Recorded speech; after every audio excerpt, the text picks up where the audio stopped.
Quero cumprimentar você que está acompanhando a gente aí nas redes sociais, né? Sejam todos muito bem-vindos. Queremos começar agradecendo a você que está acompanhando a gente durante essas 4 semanas.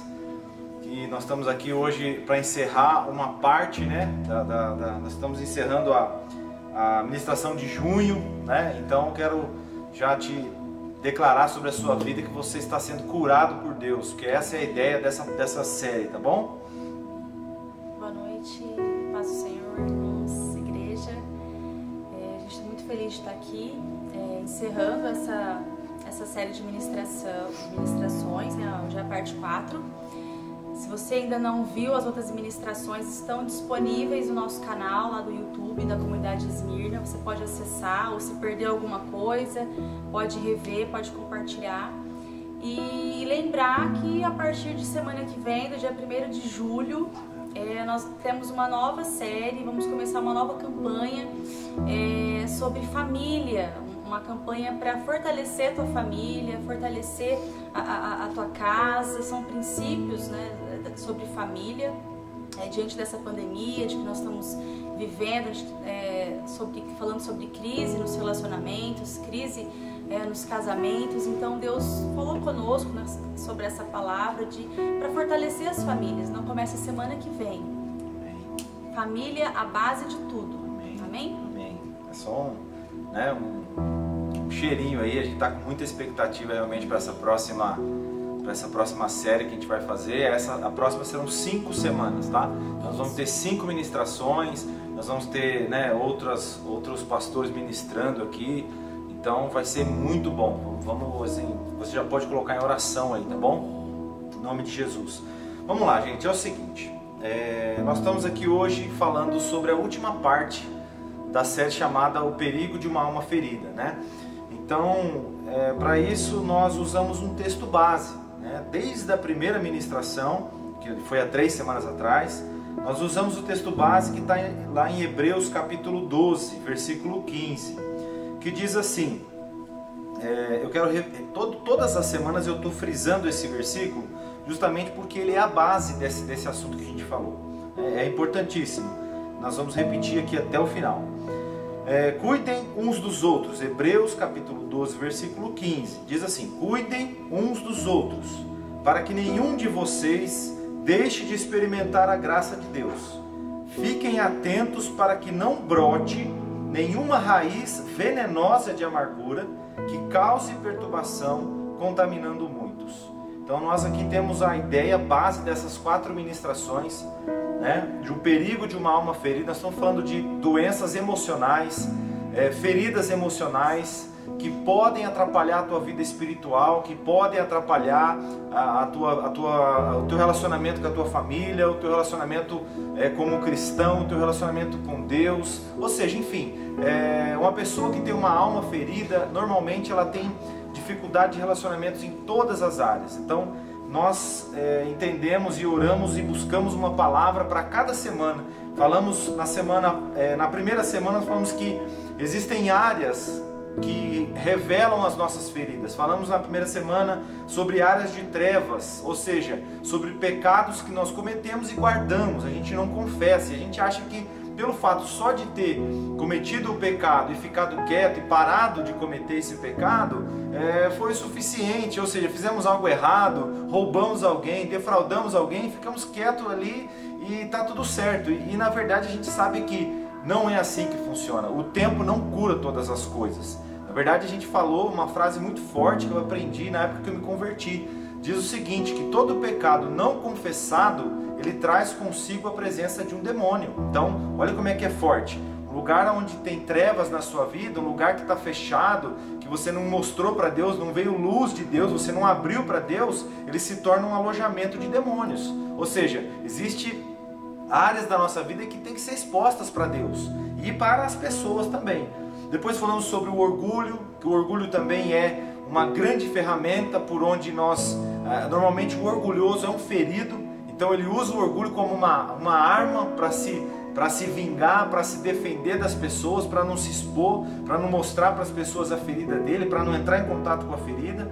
Depois falamos da religiosidade, é aquelas pessoas que acham que são perfeitas, acham que não precisam de cura nenhuma, que elas estão salvas e está tudo certo e está tudo bem, e a vida dela está perfeita, então ela é religiosa, ela acha porque tem a Bíblia aberta lá em cima da mesa, está escrito no Salmo 91, está até empoeirado já, nunca nem leu o Salmo 91, mas está aberta a Bíblia lá. Acho que o fato da a Bíblia estar aberta, para ela é uma pessoa santa, que não tem nenhum defeito, muitas vezes nós entendemos que quando nós queremos que alguma coisa mude, nós temos que começar entendendo que nós estamos com um problema.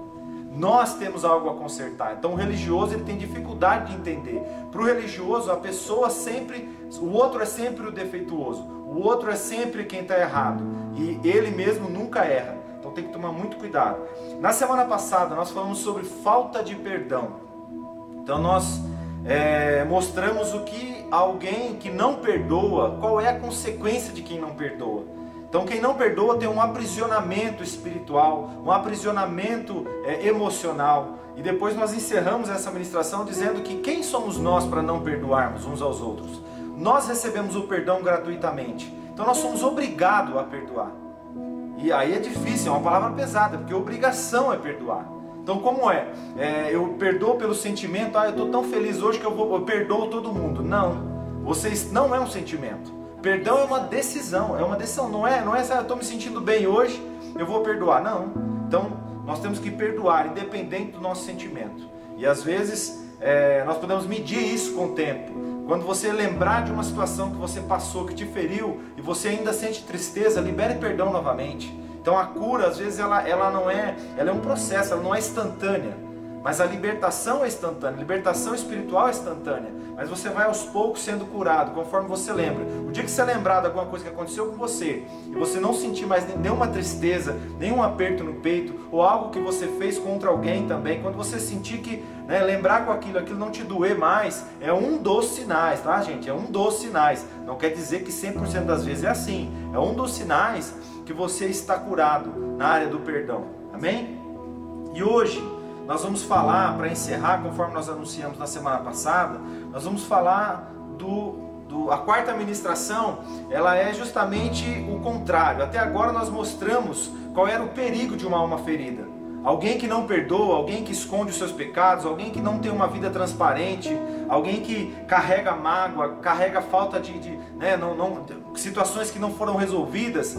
Qual é a vida dessa pessoa? Quais são os sinais que essa pessoa tem? Nós falamos sobre possessão, pessoa que ela é muito, ela quer dominar a vida dos outros, ela é extremamente ciumenta e assim por diante. Nós falamos de várias partes várias características na primeira ministração. Se você quer ver de novo, e você que não viu ainda, tá lá no canal do YouTube da comunidade Esmirna, tá bom? Tá lá desde a primeira até essa daqui também vai estar lá gravada daqui um tempinho, tá bom? E veja bem, nós falamos nas 3 primeiras dos problemas que a alma ferida traz.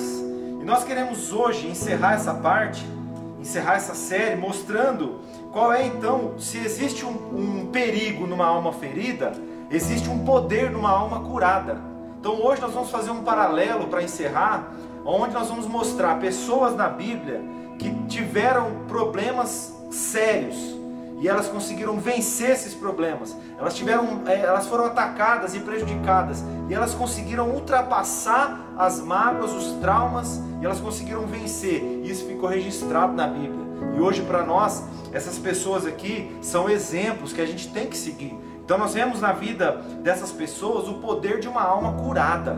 Então entenda bem, você precisa de cura na sua alma, porque a sua alma curada ela tem um poder. A sua alma ferida ela é perigosa, a alma curada ela é poderosa, é diferente, ok? Então a base hoje da nossa história vai ser a vida de José. Nós vamos falar sobre José, na fase ali, desde o momento que ele é levado para o Egito, e depois tudo que acontece na vida dele está lá em Gênesis capítulo 37. Tá bom? Nós vamos citar algumas histórias aqui, algumas partes da história de José, e nós não vamos ler a história inteira porque é muito grande, e nosso tempo aqui tem que ser otimizado, senão você mesmo não vai aguentar assistir até o fim. Aí se a gente for tornar o vídeo muito longo, tá? Mas Gênesis 37 começa a história, lê depois, né? Abre isso, do 37 até os 50 você vai a história de José completinha, né? Mais importante é o capítulo 37, pra gente entender que hoje vai ser a nossa base aqui, tá bom? Então, nós temos falado então nas ministrações anteriores, né, o quanto é importante ter saúde emocional, como o Eduardo disse, o quanto isso afeta a nossa vida, os nossos relacionamentos, afeta a nossa vida com Deus, e o quanto isso afeta o propósito de Deus na nossa vida, que nos impede muitas vezes de experimentar aquilo que Deus sonhou, aquilo que Deus tem para nós. Como o Eduardo disse, a gente poderia citar vários personagens bíblicos que começaram bem, mas eles terminaram mal porque não conseguiram lidar com as suas emoções. A gente poderia citar Saul, Mical, no livro de Juízes fala de Sansão, que era um homem forte por fora, a palavra fala que ele tinha uma força descomunal, mas Sansão ele era imaturo nas suas emoções, e a palavra fala que ele matou mais na sua morte do que na sua vida. Sansão não experimentou tudo que Deus tinha para ele. Começou bem e terminou mal. Moisés também, a história de Moisés, só conseguiu exercer o seu chamado, o seu ministério, o seu propósito quando Moisés foi curado das suas emoções. Lá no Monte Horebe, Monte Horebe, ele, quando fala da sarça, que Deus vai ali fazer o chamamento para Moisés, Moisés começa a fugir, falar que ele não conseguiria, e Deus fala para Moisés assim, então coloca a mão no seu peito, e quando Moisés colocava a mão no seu peito, a mão dele saía leprosa, e Deus falou de novo, coloca a mão no seu peito, então a mão saiu limpa. Então Moisés precisou passar por um processo de cura para poder exercer o seu chamado e o seu ministério. Então, o tanto que isso afeta a nossa vida e afeta o nosso chamado. E hoje nós vamos falar, como o Eduardo falou, sobre José, um homem que teve uma história, passou uns maus bocados na vida, mas ainda assim José não desistiu e José cumpriu o seu propósito, José completou a sua carreira, e em todas as fases, em tudo que José passou, Deus estava com José e fez ele prosperar em tudo na sua vida. Por onde ele passou, José prosperou. E nós vamos falando agora, citando a vida de José, os traumas que José passou. E a gente começa com uma pergunta. O que fizeram com você? Na semana passada eu falei de uma frase do Sartre que fala assim, que não importa o que fizeram com você, mas o que você faz com aquilo que fizeram com você. Então nós vamos começar a falar o que fizeram com você, né? Perguntando para você o que te aconteceu, o que aconteceu na sua história. Nós vamos falar um pouquinho da história de José, dos traumas pelo qual José passou. Primeira coisa que a gente colocou foi a rejeição. O primeiro trauma que José enfrentou na sua vida foi a rejeição. José era um sonhador, né? Quando ele chegava, os irmãos diziam, lá vem aquele sonhador mor. José era um sonhador. E por isso os irmãos, a palavra fala também que Jacó, o pai deles, de José, ele amava mais a José, filho de Raquel, e isso fazia com que os irmãos o invejassem, o odiassem. E quando ele começou a revelar os sonhos que Deus havia mostrado, aí que os irmãos o odiaram mais ainda. E José, então, ele experimentou a rejeição. Então, todo mundo que se destaca, na maioria das vezes é rejeitado. Então, prepare-se. Se você não quer sofrer nada, não quer sofrer nenhum dano, então não faça nada, não diga nada que você... Mas se tiver uma posição de destaque, infelizmente, sinto te informar que você vai sofrer em algum momento uma oposição, uma rejeição. E assim aconteceu com José. E engraçado que pessoas que sofrem rejeição, elas têm dificuldades de se relacionar com outras pessoas, porque elas têm medo de serem rejeitadas novamente. Elas também têm dificuldades de terminar tarefas, têm dificuldade de se engajar em determinadas tarefas, porque elas pensam, eu vou ser rejeitado, então a pessoa isso torna-se um empecilho para que a pessoa exerça o seu potencial. Mas quando a gente olha para a vida de José, isso não aconteceu. Apesar dele sofrer essa rejeição, depois na história dele fala que não, que ele, por onde ele passou, ele prosperou. Ele foi para a casa de Potifar, ele prosperou. Ele prosperou a casa de Potifar, ele exerceu as atividades ali. Depois na prisão também, ele ganhou a confiança do carcereiro e ele também ficou responsável pelas tarefas. Então ele não se isolava, então ele mostra sinais que ele teria sido curado, que ele era curado. Ele estava preso por fora, né? Ele estava preso em cadeias, mas ele estava por dentro ele estava livre. Porque pessoas que não são curadas, elas não se interessam por outras pessoas. Na verdade, elas se isolam. E José não. Ali na cadeia ele se interessou pelo sonho do copeiro, do padeiro. Ele se interessou pela vida do outro. Então ele se relacionava. Isso é um sinal de que José era livre. Ele era curado das suas emoções. Ele escolhia aquilo que entrava dentro dele, né? E esse é o grande ponto. Ele escolhia, ele fazia uma seleção, o que vai me magoar ou o que não vai me magoar. Então nós sabemos que muitas vezes a gente passa por essa situação. A gente não filtra o que entra dentro de nós. Nós colocamos tudo para dentro. A gente acha que tudo é pessoal, que tudo tá para atingir a gente, né? Dá a impressão que nós somos caçadores de problemas. Nós estamos sempre caçando. Passa uma indireta voando, a pessoa corre, pega e fala: é para mim. Falou para mim, escreveu para mim, digitou aquela mensagem, esse status, tudo isso foi para mim. Então dá a impressão. Pessoas feridas, elas ficam procurando isso. Elas ficam procurando quem vai me ferir agora. E José mostra que ele não deixava entrar essas coisas dentro do coração dele. Ele tinha o poder de governar a si mesmo e falar: entra ou não entra. Ou eu vou me magoar ou eu não vou magoar. Eu vou escolher o que eu vou sentir. Isso, e ele deu sinais, né, que ele era curado. Um outro trauma que José passou foi a agressão. Ele sofreu agressão. Teve um momento que os irmãos estavam no campo e o pai pede para que ele vá ver como os irmãos estavam. E os irmãos então tentam contra a vida dele, né? Um dos irmãos fala assim: vamos matar esse sonhador e vamos ver o que acontece com os seus sonhos. Mas aí o irmão mais velho interveio e eles então resolvem jogar ele numa cisterna, num poço. Arrancam a sua túnica, né, uma roupa que ele tinha, que o pai havia dado, e lança ele na cisterna. Então, outro trauma que José também viveu foi a agressão. Ele foi agredido. Eu não sei que tipo de violência que você sofreu, se foi uma violência física, sexual, uma violência psicológica, mas isso traz também grandes marcas na vida de uma pessoa. E José também passou por agressão.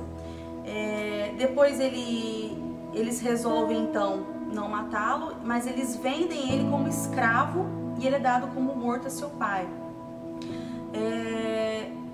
Passando então uma carreata ali dos ismaelitas, ele é vendido como escravo, então ele entra no Egito como escravo.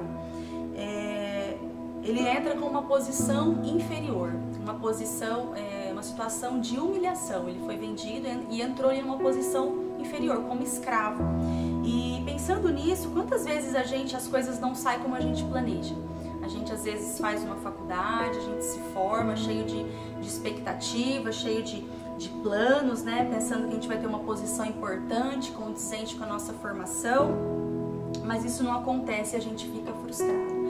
E José passou por isso, mas nenhuma dessas situações que José passou definiu quem era José. Então não importa o que você esteja passando nesse momento, a gente está num momento de pandemia, não sei, a situação de humilhação talvez que você esteja passando nesse momento ou tenha passado, nada disso definiu quem era José e mudou os planos de Deus na vida dele, os sonhos que Deus tinha para ele. E assim somos nós.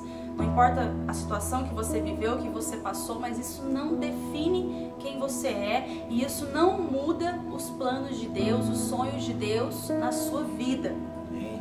Aquele que completou a boa obra, ele é fiel para completar até o fim. Então é uma fase, né? Isso vai passar, isso não define quem nós somos.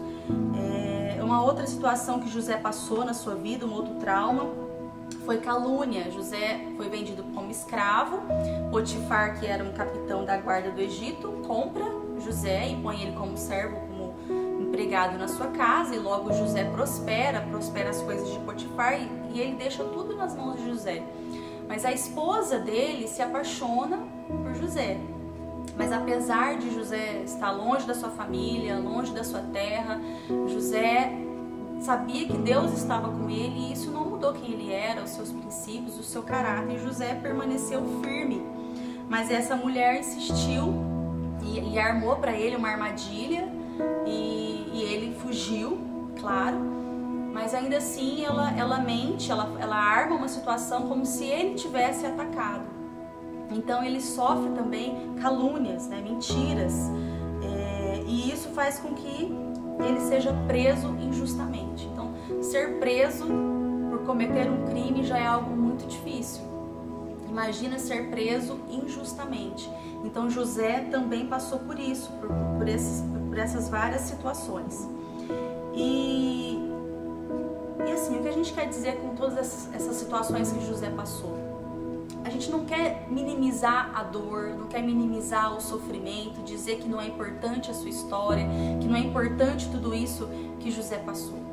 Mas que apesar de toda essa história, de toda a sua dor, de todo esse sofrimento, da sua história de vida, da sua bagagem, existe um Deus que é poderoso para mudar situações, para mudar a nossa sorte, para mudar a nossa história. Mas esse Deus nos deu o poder de escolha. E José escolheu cumprir o seu chamado, José escolheu viver os sonhos de Deus. E Deus o prosperou em todo esse tempo, em todas as áreas, em todas as fases que José passou, Deus era com ele. Amém? Amém. Glória a Deus. Maravilhoso isso aí, né, gente? Olha só. Nós falamos aqui, primeira parte, né, sobre o que fizeram com José. Citamos tudo aqui, né, um resumo bem rápido de tudo o que José passou, né, de todas as coisas que ele passou. E a pergunta que a Aline fez para você foi: o que fizeram com você? Né? O que foi feito com você? E agora eu quero mudar um pouco, né? Eu quero dar andamento nessa história, eu quero te empurrar para frente agora. E essa palavra é um empurrão para você, é um empurrão para te tirar dessa situação, né? Para tirar você desse comodismo, da sua zona de conforto aí, que na verdade não é conforto. Às vezes tem gente desconfortável, doente, aprisionada, mas não tem força para sair da situação, né? Então ela prefere ficar ali trancada. Eu quero fazer a pergunta contrária agora, aquilo que nós comentamos aqui há pouquinho. O que você vai fazer com o que fizeram com você? Essa é a segunda pergunta de hoje. O que você está fazendo com o que fizeram com você? O que você vai fazer é muito mais importante do que aquilo que fizeram com você. Grava isso agora aí. Entenda agora essa primeira parte aqui. Não importa, ou na verdade é importante o que fizeram com você, mas mais importante ainda é qual vai ser a sua reação relacionada àquilo que te aconteceu.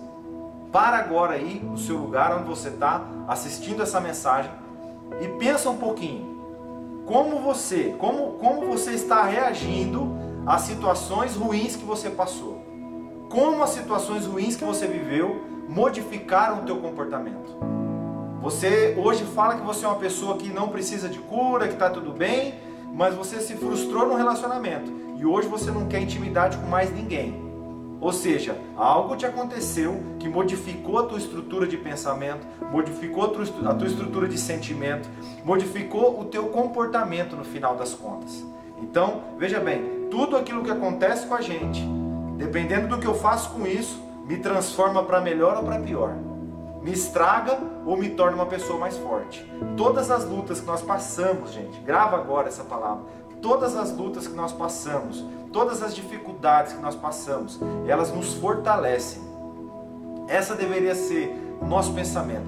Esse deveria ser a nossa ideia. Nós somos fortalecidos por tudo aquilo que nós já vencemos. Então veja bem, primeira coisa, entenda que você não controla todas as coisas que lhe acontecem, mas você controla a forma como você vai reagir diante dessa situação.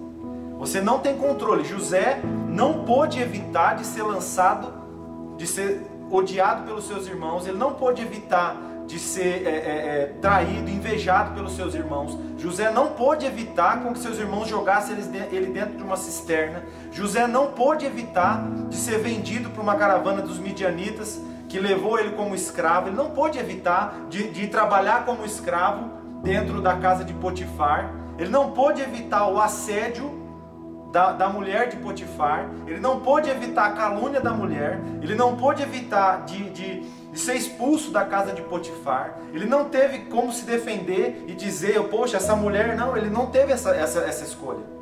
Ele não teve a escolha, ele não teve como evitar a prisão por causa da mentira da mulher de Potifar. Tudo isso ele não teve escolha. Ele não pôde reagir diferente. Ele não pôde falar, não, eu não quero ser preso por causa disso aí. Não, irmãos, vocês têm que me amar. Ele não pôde nunca falar isso. Agora, uma coisa você tem que entender, nem tudo José controlava. Sim, daquilo que acontecia ao seu redor, José tinha controle interno. Ele tinha controle dentro dele. Então a pergunta é, o que você está fazendo com aquilo que fizeram com você? Como estou reagindo? E agora eu entendo essa primeira parte aqui. Eu não tenho esse controle externo. Então vai acontecer situações na sua vida que você não queria que acontecesse. Vai acontecer traumas na sua vida, ou aconteceram, você não queria que acontecesse, mas você não escolheu, não teve jeito, aconteceu. Ou uma traição, uma separação, um adultério, sei lá o que pode ter acontecido, um pecado, alguma coisa que você cometeu, algo de errado, alguém te maltratou, te violentou, ou seja, você não escolheu isso. Você não conseguiu evitar que isso acontecesse. Mas a partir de agora, quando essa situação chega até você, daí para frente, você vai conseguir, dependendo da sua cabeça, se você está ligado, nós estamos dizendo aqui, se você tem uma alma curada, você está agora debaixo de uma ação do Espírito Santo. E quando nós estamos falando aqui, gente, o Espírito Santo está visitando você onde você estiver. Você está entendendo? Você não está assistindo esse vídeo por acaso. Não é que aconteceu de chegar aqui e achei esse vídeo, é para a pessoa que está aqui do meu lado. Não, é para você, meu. É para você que está ouvindo aí. Essa mensagem é para você, não é para mais ninguém agora. Esquece todo mundo ao seu redor. Deus fez você ouvir essa palavra porque Ele quer te transformar. Ele quer te fazer algo, quer que você seja uma pessoa melhor. Ele quer que você seja curado. Ele quer te mostrar o poder de uma alma curada. Esse é o tema de hoje, essa é a palavra de hoje. As suas feridas são sempre menores do que o propósito de Deus através delas. Grava o que eu estou dizendo agora. As nossas feridas, eu escrevi aqui o seguinte, entenda que existe um propósito de Deus que é maior do que todas as suas feridas. Olha só. Então, quando você passar por uma situação difícil, entenda, não, tem um propósito maior por isso. Tem algo por detrás de tudo isso, essa maldição, tudo isso que está acontecendo, essa perseguição, estão falando mal de mim, estão me perseguindo no trabalho, meu patrão está me perseguindo, meus colegas estão me invejando, meu vizinho, ou seja, mas está tudo dando errado. Tem um propósito de Deus muito maior por detrás dessas feridas, dessas situações que você está passando. Essa é a nossa ideia. Quando eu fico questionando a Deus por que eu estou passando por essas lutas, eu não consigo vencer. Mas quando eu pergunto a Deus, Deus, qual é o propósito no meio de tudo isso? Aí você ouve o propósito de Deus e fala, opa, agora eu entendi. Quando eu entendo o propósito, eu passo pelas dificuldades de maneira diferente. É outra situação. Terceiro, entenda que suas feridas serão credenciais para você curar outras pessoas. Só quem foi curado pode ter autoridade para ministrar cura sobre alguém. Jesus ministrou cura sobre nós. Ele conquistou a cura porque ele era curado, 100% curado. Ele é a própria cura em pessoa. Entende? Ele trouxe para nós para mostrar. Então, José é uma autoridade hoje para falar para a gente de como você pode enfrentar situações da sua vida. Por quê? Porque ele passou por tudo que nós falamos aqui. E ele é um cara que saiu vitorioso no final. Então, não fica olhando, não fica se achando a pior pessoa do mundo porque você está passando por uma dificuldade. Preste atenção, as dificuldades que você está passando, as feridas que você teve, quando você entende e é curado por Deus, essas feridas elas se tornam marcas para você chegar para a pessoa e falar assim, tá aqui, cara, eu passei por essa situação, tá aqui, eu sei como é que é isso, eu já vivi e Deus já me deu a vitória. É assim que nós temos que entender. As lutas que nós passamos, as feridas, etc., elas entram para o nosso currículo. Nós temos um currículo que quando nós vamos vivendo, as pessoas vão se aproximando e vão pegando o nosso currículo, olhando, poxa vida, esse cara realmente, essa pessoa realmente venceu na vida. Por quê? Porque nunca teve luta? Não. Teve sim, teve lutas fortes, só que ela conseguiu vencer essas lutas. Então entenda que você está sendo treinado, você está colocando no currículo, na sua bagagem. Outra coisa, entenda que a vingança não é o plano de Deus. Nunca é o plano de Deus se vingar de ninguém. Então uma coisa que José tinha muito claro na sua mente, ele não se vingou dos seus irmãos. Quando você lê a história de José, ele acaba indo para a cadeia por causa da mulher de Potifar. Ele interpreta o sonho, e aí ele revela o sonho ali para quem estava com ele, com o copeiro, com o padeiro. Depois ele acaba se tornando o governador. Vou encurtar aqui para terminar essa parte. Ele acaba virando o governador de todo o Egito. Abaixo de Faraó, ele era a maior autoridade da época, né? Veja bem, ele vai para uma situação como essa e de repente os irmãos dele chegam lá e eles não reconhecem ele. Nem o pai, nem ninguém reconhece que era José. Ele fica tão emocionado que dá a impressão assim, poxa, será que se ele estalasse o dedo, ele mandava matar todos os irmãos, inclusive o pai, ele mandaria exterminar a família que traiu ele, os irmãos que traíram ele. E pelo contrário, o que ele faz? Eles estão numa sala, ele manda todo mundo sair, ele abraça os seus irmãos, ele chora com os seus irmãos. E a Bíblia fala que o choro deles é tão forte, que se ouvia fora da sala, que todo mundo no Egito, as pessoas que estavam perto, ouviram o choro e a gritaria quando veio aquela manifestação de perdão sobre José e seus irmãos. José não se vingou. Então vingança não é o plano de Deus para você. Uma alma curada não se vinga, uma alma curada perdoa. Se você tem planos de vingança, você vai ver quando chegar a minha vez. O dia que chegar a minha vez, chegar a oportunidade, eu vou devolver na mesma moeda. Você está completamente doente da sua alma, se você pensa assim.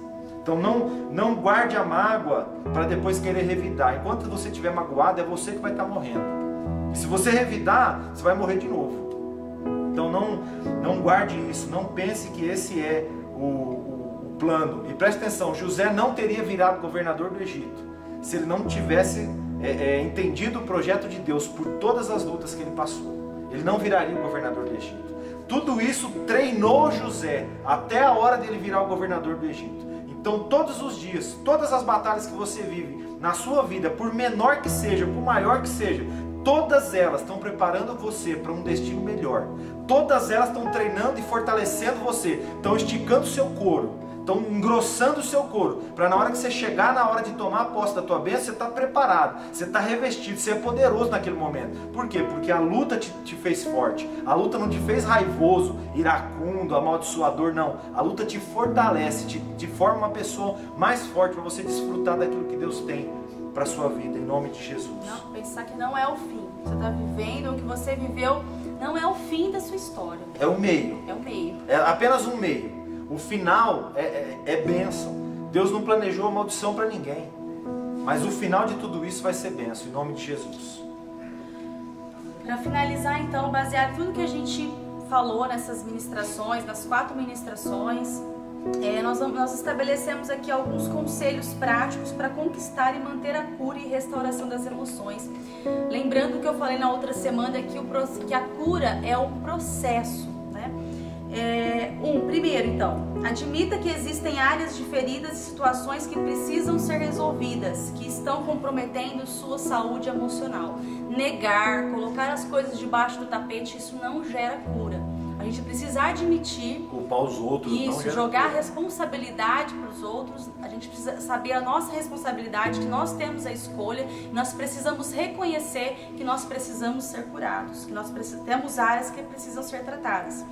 Segundo, olhe para dentro de você e se reconheça, não se abandone, não desista de você, olhe para você, olhe para áreas, né? Sonda-me, né? Que você isso, gosta tanto, sonda-me.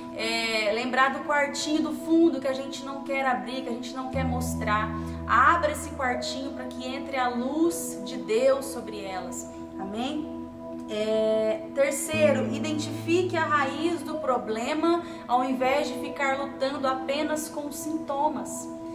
A gente vê muito isso na psicologia. Às vezes usa medicação, outras coisas, mas não vai lá no que está causando, na raiz do problema. Não adianta só espantar as moscas se você não tirar o lixo. Entendeu? Você vai tirando mosca, mas o lixo vai continuar lá. Então vá na raiz do problema. Quarto, compartilhe sua situação com uma pessoa de confiança e preparada para lhe ajudar. Seu líder, um amigo espiritual. Confesse suas áreas de trevas, suas áreas obscuras, deixar a luz entrar. Quinto, Desenvolva o perdão. Existem pessoas que têm muita facilidade a guardar, a se ressentir, a guardar mágoa. Perdão é uma decisão. Decida perdoar, pratique o perdão. Sexto, construa um novo estilo de vida. Mude o foco. Tem pessoas que fazem das suas feridas o centro de suas vidas. E tudo aquilo que você foca vai expandir. Então mude o foco, né? A gente fala muito na psicologia, ressignificar a dor, né? Dar um novo sentido, um novo significado para a sua dor. Amém? E o último e o mais importante é desenvolva uma vida de intimidade com Deus. Tem uma palavra que fala assim em Daniel 11:32 que fala: mas o povo que conhece ao seu Deus se tornará forte e fará proezas. Então, à medida que nós conhecemos ao Senhor, que nós temos uma vida de intimidade com Deus, a partir que nós conhecemos ao Senhor, nós nos conhecemos, nós sabemos quem nós somos, quem verdadeiramente nós somos no Senhor. Quando Jesus fala para Pedro, quem dizes que eu sou? Ele fala, tu és o Cristo, o Filho do Deus vivo. Aí no próximo versículo ele fala, então também eu te digo que tu és Pedro, sobre essa pedra edificarei a tua igreja. Então, à medida que nós conhecemos o Senhor, Deus nos revela quem nós somos nele. E quando Deus nos revela quem nós somos verdadeiramente, que nós não somos o que nos aconteceu, nós não somos o que falaram de nós nos tornamos fortes e faremos proezas. Nós cumpriremos o nosso chamado, o nosso propósito. Aí ninguém pode te segurar. Amém? É isso, mais alguma coisa? Vamos orar? Tem uma palavra lá em Mateus 9, no versículo 16, 17, que fala assim: ninguém deita remendo de pano novo em roupa velha, porque semelhante remendo rompe a roupa e faz maior a rotura. Nem se deita vinho novo em odres velhos, aliás, rompe-se os odres e entorna-se o vinho, os odres estragam-se, mas deita-se vinho novo em odres novos, e assim ambos se conservam. Deus tem um vinho para derramar sobre a sua vida, um vinho novo, um óleo novo, uma nova unção, um novo tempo, uma nova fase, mas para isso nós precisamos ser odres novos, porque os odres velhos são duros, são ressecados, eles não podem absorver, eles não retêm a unção e a bênção de Deus. E é isso que Deus tem para você, para sua casa, para sua família, um vinho novo. Receba na sua casa, onde você estiver, onde essa palavra alcançou, o renovo de Deus. Eu profetizo sobre a sua vida, sobre a sua casa, a liberação do seu ministério, a liberação, portas abertas, cadeias sendo abertas, em nome de Jesus. Amém? Vamos orar. Coloque aí a tua mão sobre o teu coração, assim como Moisés fez. Pai, em nome do Senhor Jesus, eu oro, meu Deus, e abençoo, Pai, cada vida que está assistindo, por onde essa palavra tocou, chegou, Pai, em nome do Senhor Jesus, Pai, eu profetizo e eu declaro um vinho novo, ó Deus, em nome de Jesus, uma unção, Pai, de cura, de restauração, de libertação, meu Deus, em nome de Jesus, áreas que estavam obscuras, Pai, que estão vindo à tona nesse momento, Pai, perdão sendo liberado, famílias, casamentos, Pai, sendo restaurados, meu Deus, em nome de Jesus, Pai, converte o coração dos pais aos filhos, dos filhos aos seus pais, meu Deus, que haja cura, Pai, em nome do Senhor Jesus, te agradecemos e te louvamos, Pai, por essa oportunidade, meu Deus, em nome de Jesus, de aprender mais do Senhor, ó Pai, em nome de Jesus. Aleluia. Amém. Deus te abençoe, que você possa viver realmente uma vida curada a partir de hoje. O melhor de Deus para a sua vida. Amém. Em nome de Jesus. Ó, espera que tem mais ainda, daqui uns dias estamos saindo com a nova campanha aí, tá bom? Deus abençoe a todos. Em nome de Jesus.